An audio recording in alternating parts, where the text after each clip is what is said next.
morning, YouTube.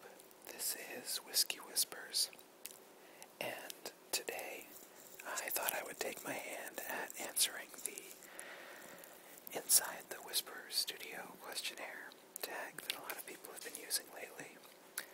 I've really enjoyed listening to a bunch of these videos from different whisperers. I think it's a really great way to kind of get to know one another. So I will take a run at it myself and see how it goes. And of course, this is the list of questions that James Lipton asks every actor at the end of Inside the Actor's Studio. So the first question is, what is your favorite word? My favorite word is one that I don't get to use a lot in casual conversation, but when I am able to use it, it's an absolutely wonderful one. And the word is oleaginous. And oleaginous means essentially, well, think about the slimiest, smarmiest car salesman you can think of. That guy's oleaginous. It's got the root in it, oleo, which basically just means oily. So you're calling somebody oily, but in a figurative way. You're not saying that they're covered in an oil slick. It's a wonderful word, very descriptive. I think another word, then this is to be a little bit more pedestrian, this is kind of a simple slang word, and the word is dink.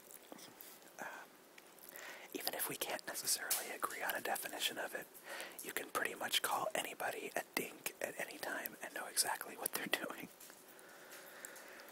My least favorite word, I think my least favorite word has to be fecund.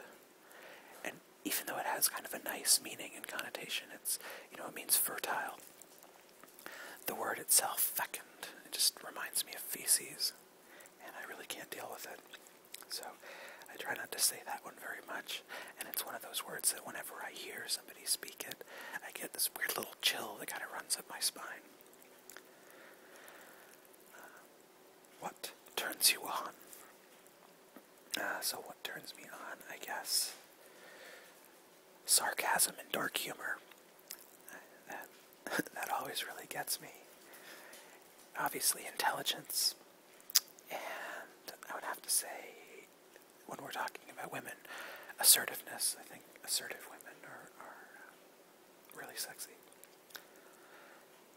What turns you off? Well, if we're playing a game of ping pong here, these answers are all going to be lobs. They're very easy.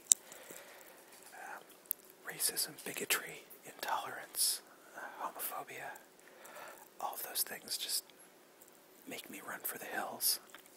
And then I would also add John Boehner's spray tan to it. I think Stephen Colbert has taken to calling Boehner the world's saddest tangerine. And I think his spray tan can actually be used as a pretty good metaphor for the Republican Party at large. So, apologies, I'm not trying to be overly political here, but apologies if there are conservatives out there. That's all I'm going to say for now. What is your favorite curse word? This is going to mark me as a fan of Deadwood, but I think my favorite curse word has got to be cocksucker. This is not a statement of homophobia on my part. Believe me, if you knew me, you'd know that I was anything but it's more, I love the sound of the word. It's that really strong three-syllable word. It's got these great kind of fricatives. It's consonant. It's got excellent hard consonant sounds to it. There's something just really pleasing about it to say. I think in terms of least favorite curse word, it would have to be cunt. I think it's so ugly. And I have friends who are British, and they toss that word around almost like dude. And I could never really get used to that. It was just very strange, because it's such a distasteful word to me. What sound or noise do you love? Well, this is, again, kind of a lob, but I love the sound of rain. And I live in the desert, so the sound of rain is a really welcome thing out here. It's sunny and hot and oppressive so much of the time that when you hear rain falling outside, it's incredibly pleasant. What sound or noise do I hate? This is a little bit harder. It's hard for me to think about noises that I hate, but I suppose the sound of people screaming at one another, sounds of violence, like guns. I have a really hard time, even though I like kind of big budget action movies occasionally, especially during the summer. I have a really hard time at war movies. The sounds really reverberate negatively with me. I guess the sounds of war. What profession, other than your own, would you like to attempt? I love to cook, and I love food, and on one level, I would say that I would love to try my hand at being a chef, because I really enjoy creating food. I love cooking for other people and entertaining, but at the same time, the restaurant business is so rough, and by all accounts, being a chef is not nearly as glamorous or romantic as it's cracked up to be. I think it's really cutthroat and has a really high turnover rate. It takes some real serious berries to be able to be a chef. But so that said, I think I would love to be a food writer for a magazine or a newspaper. I think food journalism is really interesting. People who are able to take chefs or people who are doing interesting things with, like the locavore movement, for example, and craft interesting stories and narratives out of those, or simply to be able to write about the kinds of food that a chef produces in his restaurant, especially since that would mean I would also get to eat it. So being a food writer, I think, would be a lot of fun. What profession would I not like to do? Well, I am a terrible salesman. The idea of sales just absolutely ooks me out. I worked at a big box retailer one summer during graduate school, and I just about wanted to throw myself out of a window.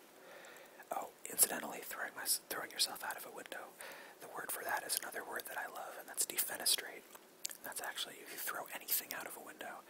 It happened a lot during the Inquisition. If you look at buildings, especially in Florence or Rome, you'll see the side of a building that usually faces out onto a plaza and a single window up on the second floor. And that was the defenestration window. It was used for throwing people out onto the square below. But back to the question at hand. In terms of sales, I hate negotiating with people in sales. I hate trying to pressure people into buying something they don't need. It makes my bowels clench up. So I think I would really hate being a car salesman.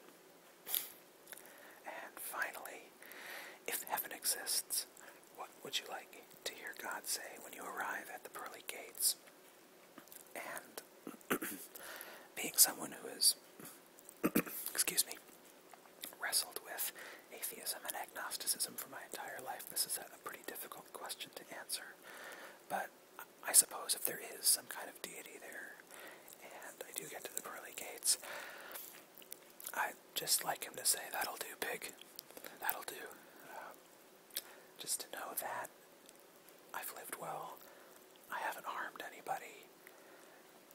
In some ways, I've made the world a better place when I left it than it was when I entered it. That would just be good to know. So, those are my answers to the Inside the Whisperer Studio questionnaire. And I will be back probably later today with another poetry reading. So, thank you for listening.